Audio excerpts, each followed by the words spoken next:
Hi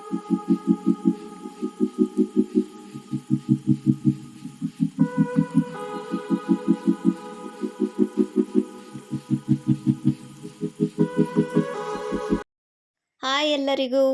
night ಮಲ್ಗೋಕ್ಕೂ ಮುಂಚೆ ಈ ಸಾಕ್ಸನ್ನು ಹೇರಿಗೆ roll ಮಾಡಿಕೊಂಡು ಮಲ್ಕೊಂಡಿದ್ದೆ. ಈಟ್ಲೆಸ್ ಕರ್ಲ್ಸ್ ಟ್ರೈ ಮಾಡಿ ನೋಡೋಣ ಅಂತ. ಚೆನ್ನಾಗೇ ಬಂದಿತ್ತು. ಇನ್ನೂ ಸ್ವಲ್ಪ ನೀಟಾಗಿ ಟ್ರೈ ಮಾಡಿದ್ರೆ ಇನ್ನೂ ಸಖತ್ತಾಗಿ ಬರ್ತಿತ್ತು ಅನಿಸುತ್ತೆ. ನೆಕ್ಸ್ಟ್ ಟೈಮ್ ಟ್ರೈ ಮಾಡ್ತೀನಿ. ನಿನ್ನೆ ನಾನು ವಿಡಿಯೋ ಅಪ್ಲೋಡ್ ಮಾಡೋದು ತುಂಬಾ ಲೇಟ್ ಆಯಿತು. ಯಾಕೆಂದರೆ ನನಗಿಲ್ಲಿ ತುಂಬ ನೆಟ್ವರ್ಕ್ ಇಶ್ಯೂಸ್ ಆಯಿತು. ಹಾಗಾಗಿ ನನಗೆ ಅಪ್ಲೋಡ್ ಮಾಡೋಕ್ಕೆ ಆಗಲಿಲ್ಲ. ಇವತ್ತು ಮಾರ್ನಿಂಗ್ ಅಪ್ಲೋಡ್ ಮಾಡಿದ್ದೀನಿ. ಇವತ್ತು ಅನುಜ್ದು ಲಂಚ್ ಬಾಕ್ಸಿಗೆ ನಾನು ಪುಳಿಯೋಗರೆ ಮಾಡ್ಕೊತಿದ್ದೆ. ಪುಳಿಯೋಗರೆ ಪೌಡ್ರನ್ನ ನಾನು ಮನೇಲೇ ಪ್ರಿಪೇರ್ ಮಾಡ್ಕೊಳ್ತೀನಿ. ಅದಕ್ಕೆ ಸ್ವಲ್ಪ ಒಂದು 1/4 ಸ್ಪೂನಷ್ಟು ಸಾಸಿವೆ, ಒಂದು ಅರ್ಧ ಸ್ಪೂನಷ್ಟು ಜೀರಿಗೆನ ಈ ಥರ ರೋಸ್ಟ್ ಮಾಡ್ಕೋಬೇಕು. ಅದಾದ ನಂತರ ಸ್ವಲ್ಪ ಎಳ್ಳು, 1 ಸ್ಪೂನಷ್ಟು ಎಳ್ಳನ್ನು ಹಾಕಿ ಇದನ್ನು ಫ್ರೈ ಮಾಡ್ಕೋಬೇಕು. ನಾನು ನೆಕ್ಸ್ಟ್ ಹಾಕೋ ಐಟಮ್ ಎಲ್ಲ ಪೂರ್ತಿ ನಾನು ಆಲ್ರೆಡಿ ರೋಸ್ಟ್ ಮಾಡಿ ಇಟ್ಕೊಂಡಿರ್ತೀನಿ. ಹಾಗಾಗಿ ನಾನೇನು ಹುರಿಯೋಕ್ಕೆ ಹೋಗಲ್ಲ. ನೀವು ಹಾಕ್ಕೊಳ್ಳೋದಾದರೆ ಕಡಲೆಬೇಳೆ, ಉದ್ದಿನಬೇಳೆ ಎಲ್ಲ ಚೆನ್ನಾಗಿ ಹುರ್ಕೋಬೇಕಾಗುತ್ತೆ. ನಾನು ಇದನ್ನೆಲ್ಲ ಆಲ್ರೆಡಿ ಹುರಿದಿಟ್ಟಿರೋದ್ರಿಂದ ಸ್ವಲ್ಪ ಲೈಟಾಗಿ ಬಿಸಿ ಮಾಡ್ಕೊಳ್ತಿದ್ದೀನಿ ಅಷ್ಟೇ. 1 ಸ್ಪೂನ್ ಕಡಲೆಬೇಳೆ, 1 ಸ್ಪೂನ್ ಉದ್ದಿನಬೇಳೆ, ಒಂದು ಅರ್ಧ ಸ್ಪೂನು ಕಾಳು ಮೆಣಸು, ಅದಾದ ನಂತರ ಸ್ವಲ್ಪ ಕೊತ್ತಂಬರಿ ಬೀಜ 1 ಸ್ಪೂನಷ್ಟು, ನೆಕ್ಸ್ಟು ಒಂದು 4ರಿಂದ 5 ಕರಿಬೇವಿನ ಸೊಪ್ಪು. ನೆಕ್ಸ್ಟು ಏನು ಅಂದರೆ ಒಣಮೆಣಸಿನ್ಕಾಯಿ ಇದನ್ನ ಹಾಕ್ಕೋಬೇಕಾಗುತ್ತೆ ಇದ್ರ ಜೊತೆನೇ. ಬಟ್ ನಾನು ಆಲ್ರೆಡಿ ಒಣಮೆಣಸಿನ್ಕಾಯಿನ ಹುರಿದು ಪೌಡ್ರ್ ಮಾಡಿಟ್ಟಿರೋದ್ರಿಂದ ನಾನು ಅದೇ ಪೌಡ್ರನ್ನ 1 ಸ್ಪೂನಷ್ಟು ಹಾಕ್ಕೊಳ್ತಿದ್ದೀನಿ. ಇದಕ್ಕೆ ಖಾರ ಏನಾದ್ರು ಸ್ವಲ್ಪ ಜಾಸ್ತಿ ಬೇಕು ಅಂದರೆ ಹಾಕ್ಕೋಬೋದು. ನೆಕ್ಸ್ಟು ಇದಿಷ್ಟನ್ನು ಹಾಕ್ಬಿಟ್ಟು ನೀಟಾಗಿ ಪೌಡ್ರು ಮಾಡ್ಕೋಬೇಕಾಗುತ್ತೆ. ಇದ್ರ ಜೊತೆಗೆ ನಾನು ಆಲ್ರೆಡಿ ಹುಣಸೆ ಹಣ್ಣನ್ನು ಏನಿದೆ ಅದನ್ನು ನೆನೆಯೋಕ್ಕೆ ಇಟ್ಕೊಂಡ್ಬಿಟ್ಟಿರ್ತೀನಿ. ಸೊ ಮಾಡುವಾಗ ಬೇಗ ಆಗುತ್ತೆ. ಹಾಗಾಗಿ ಹುಣಸೆ ಹಣ್ಣನ್ನು ಫಸ್ಟ್ ನಾವು ಈ ಥರ ನೆನೆಸೋಕ್ಕೆ ಇಟ್ಕೋಬೇಕಾಗುತ್ತೆ. ನೆಕ್ಸ್ಟು ಒಂದು ಪಾತ್ರೆಯಲ್ಲಿ ಎಣ್ಣೆ ಹಾಕಿಬಿಟ್ಟು ಅದಕ್ಕೆ ಸಾಸಿವೆ, ಕರಿಬೇವಿನ ಸೊಪ್ಪು, ಬೇಕಾದರೆ ಒಣಮೆಣಸಿನ್ಕಾಯಿ ಹಾಕ್ಕೋಬೋದು. ಅದಾದ ನಂತರ ಕಡಲೆ ಬೀಜ, ಇದನ್ನು ಫುಲ್ಲು ಕ್ರಿಸ್ಪಿ ಆಗೋ ತನಕ ಫ್ರೈ ಮಾಡ್ಕೋಬೇಕು. ಆವಾಗ ತಿನ್ನೋಕ್ಕೆ ತುಂಬ ಟೇಸ್ಟಿಯಾಗಿರುತ್ತೆ. ಇದು ಕ್ರಿಸ್ಪಿ ಆದ ನಂತರ ಸ್ವಲ್ಪ ನೀವು ಇದಕ್ಕೆ ಕಡಲೆಬೇಳೆ, ಸ್ವಲ್ಪ ಉದ್ದಿನಬೇಳೆ, ಅದಾದ ನಂತರ ಸ್ವಲ್ಪ ಎಳ್ಳನ್ನ ಸೇರಿಸ್ಕೋಬೇಕು. ನೀವು ಏನು ಮಸಾಲೆ ರೆಡಿ ಮಾಡ್ತೀರಲ್ಲ ಫಸ್ಟು ಎಲ್ಲ ಹುರಿದು, ಆಗ ನೀವು ಸ್ವಲ್ಪ ಕೊಬ್ಬರಿನೂ ಹಾಕ್ಕೊಂಡು ಗ್ರೈಂಡ್ ಮಾಡಿಕೊಂಡ್ರೆ ಇನ್ನೂ ಟೇಸ್ಟಿಯಾಗಿರುತ್ತೆ. ಇವತ್ತು ಕೊಬ್ಬರಿ ಇರಲಿಲ್ಲ, ಹಾಗಾಗಿ ಹಾಕಲಿಲ್ಲ. ನೆಕ್ಸ್ಟ್ ಇದಕ್ಕೆ ಹುಳಿ ರಸ ಏನು ತೆಗೆದಿಟ್ಟಿದ್ದೆ ಅದನ್ನೂ ಹಾಕ್ಕೊಳ್ತಿದ್ದೀನಿ. ಇದು ಹಾಕಿದ ನಂತರ ಪುಳಿಯೋಗರೆ ಪೌಡ್ರನ್ನು ಇದ್ರ ಜೊತೆ ಸೇರಿಸ್ಬಿಟ್ಟು ಸ್ವಲ್ಪ ಉಪ್ಪು ಹಾಕಿ ಚೆನ್ನಾಗಿ ಸ್ವಲ್ಪ 1-2 ನಿಮಿಷ ಬೇಯಿಸ್ಕೋಬೇಕು. ಸ್ವಲ್ಪ ತಿಕ್ಕಾದರೆ ಸ್ವಲ್ಪ ನೀರು ಹಾಕಿ ಬೇಯಿಸ್ಕೊಂಡ್ರೂ ಆಗುತ್ತೆ. ಬೇಯಿಸ್ಕೊಂಡಾದ ನಂತರ ಒಂದ್ಸರಿ ಉಪ್ಪೆಲ್ಲ ಚೆಕ್ ಮಾಡಿ ಮತ್ತು ರೈಸ್ ಏನು ಮಾಡಿಟ್ಟಿರ್ತೀರ ಅದನ್ನು ಹಾಕಿ ಮಿಕ್ಸ್ ಮಾಡಿಕೊಂಡ್ರೆ ಪುಳಿಯೋಗರೆ ರೆಡಿ ಆಗುತ್ತೆ. ತುಂಬಾ ಟೇಸ್ಟಿಯಾಗಿರುತ್ತೆ. ನೀವು ಅಂಗಡಿಯಲ್ಲಿ ಪೌಡ್ರೆಲ್ಲ ತೊಗೊಳ್ಳೋಕ್ಕಿಂತ ಹೀಗೆ ಬೇಗನೆ ಫಟಾಫಟ್ ಅಂತ ಬೇಗ ಮಾಡ್ಕೋಬೋದು. ಅದಕ್ಕೋಸ್ಕರ ನಾನು ಆಲ್ರೆಡಿ ನಾನೇನು ಕಡಲೆಬೇಳೆ, ಉದ್ದಿನಬೇಳೆ ಮಸಾಲೆ ಡಬ್ಬಿಗಳಲ್ಲಿ ಇದನ್ನೆಲ್ಲ ಹುರಿದಿಟ್ಕೊಂಡ್ಬಿಡ್ತೀನಿ. ಈ ಥರ ಹುರಿದಿಟ್ಕೊಳ್ಳೋದ್ರಿಂದ ನನಗೆ ಈ ಥರ ಎಲ್ಲ ಏನಾದರೂ ಮಾಡಬೇಕು ಅಥವಾ ಸಾಂಬಾರು ಮಾಡಬೇಕು ಅಂಥ ಟೈಮಲ್ಲೆಲ್ಲ ನನಗಿದು ತುಂಬಾ ಯೂಸ್ ಆಗುತ್ತೆ. ಅದಕ್ಕೋಸ್ಕರ ನಾನೆಲ್ಲ ಹುರಿದಿಟ್ಕೊಂಡ್ಬಿಟ್ಟಿದ್ದೀನಿ ಮೊದಲೇ. ಸೊ ಇದನ್ನು ಅನ್ನದ ಜೊತೆ ಹಾಕಿ ನೀಟಾಗಿ ಮಿಕ್ಸ್ ಮಾಡಿಕೊಂಡ್ರೆ ನಿಮಗೆ ಪುಳಿಯೋಗರೆ ರೆಡಿ ಆಗುತ್ತೆ. ನೆಕ್ಸ್ಟು ಅನುಜಿಗೆ ಸ್ವಲ್ಪ ಶೀತ ಆಗಿದ್ದರಿಂದ ಶೀತ ಥರ ಆಗಿದೆ ಆಲ್ರೆಡಿ. ಸೊ ಅದಕ್ಕೋಸ್ಕರ ಫಸ್ಟೇ ನಾನು ಇದು ಔಷಧಿ ಕೊಡ್ತಾಯಿದ್ದೀನಿ. ಇದನ್ನು ಕೊಟ್ಟರೆ ತುಂಬಾ ಒಳ್ಳೆಯದು. ಹಾಗೆ ಕಫ ಶೀತ ಎಲ್ಲ ಬೇಗ ಕಡಿಮೆ ಆಗುತ್ತೆ. ಅದಕ್ಕೆ ಒಂದು ದೊಡ್ಡ ಪತ್ರೆ ಎಲೆ, ಸಾಂಬಾರು ಬಳ್ಳಿ ಎಲೆ ಒಂದನ್ನು ತೊಗೊಂಡು ಅದನ್ನು ತವಾದಲ್ಲಿ ಸ್ವಲ್ಪ ಬಿಸಿ ಮಾಡಬೇಕು. ಬಿಸಿ ಮಾಡಿ ಆದ ನಂತರ ಅದ್ರ ಜೊತೆ ತುಳಸಿ ಎಲೆನ ಸೇರಿಸ್ಬಿಟ್ಟು ಈ ಥರ ಕೈಯಲ್ಲಿ ಈ ಥರ ನೋಡ್ತಿದ್ದೀರಲ್ಲ ಈ ಥರ ಮಾಡಿಬಿಟ್ಟು ಅದರ ನೀರನ್ನ ತೊಗೋಬೇಕು.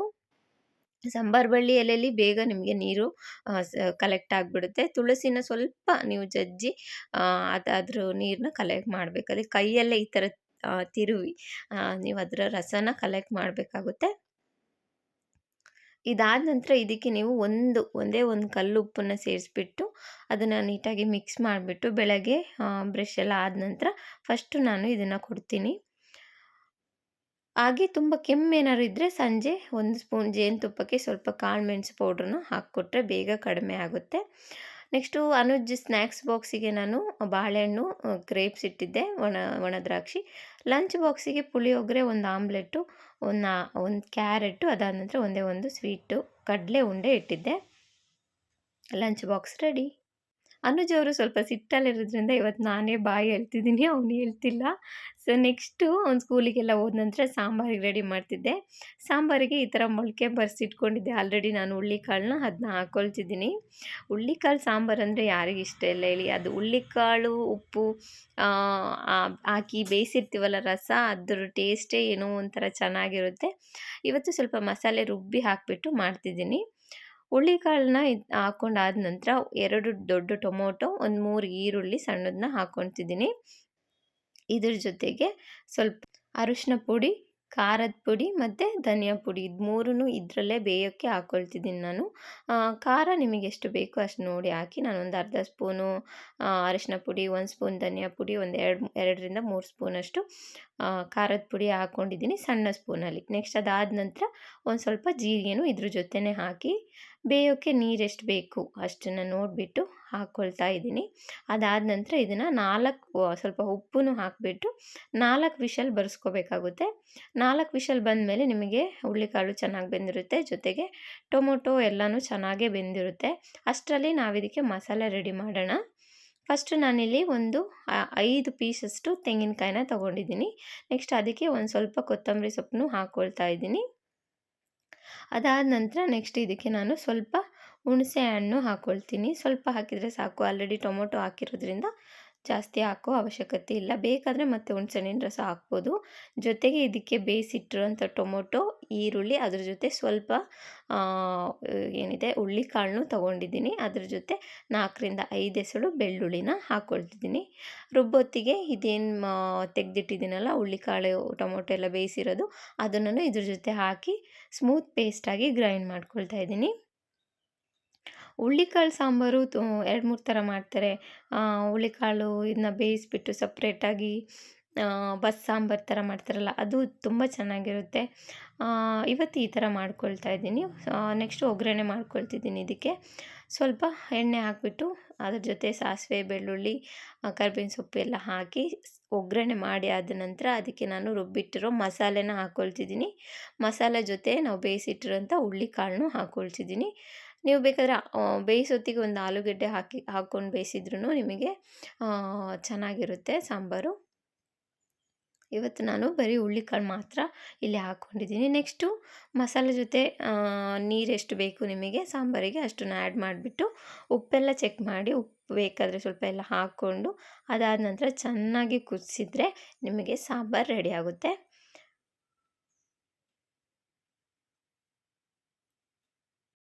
ಅನುಜಿಗೆ ಹೊಸ ಛತ್ರಿನ ತಂದುಕೊಟ್ಟಿದ್ರು. ಹಾಗಾಗಿ ಅದನ್ನೇ ಬಂದಾಗಿಂದ ಅದನ್ನೇ ಓಪನ್ ಮಾಡೋದು, ಅದರಲ್ಲೇ ಆಟಾಡೋದು, ಇದನ್ನೇ ಮಾಡ್ತಿದ್ದ. ತುಂಬಾ ಖುಷಿಯಾಗಿಬಿಟ್ಟಿತ್ತು ಅವನಿಗೆ ಛತ್ರಿ ನೋಡಿಬಿಟ್ಟು. ಓಪನ್ ಮಾಡು.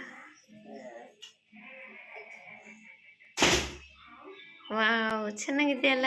ಇವತ್ತಿನ ವಿಡಿಯೋ ಇಷ್ಟೇ. ಈ ವಿಡಿಯೋ ಇಷ್ಟ ಆಗಿದ್ರೆ ಶೇರ್ ಮಾಡಿ, ಲೈಕ್ ಮಾಡಿ, ಜೊತೆಗೆ ಸಬ್ಸ್ಕ್ರೈಬ್ ಮಾಡಿ. ಮತ್ತೆ ಸಿಗ್ತೀನಿ. ಅಲ್ಲಿವರೆಗೂ ಬಾಯ್.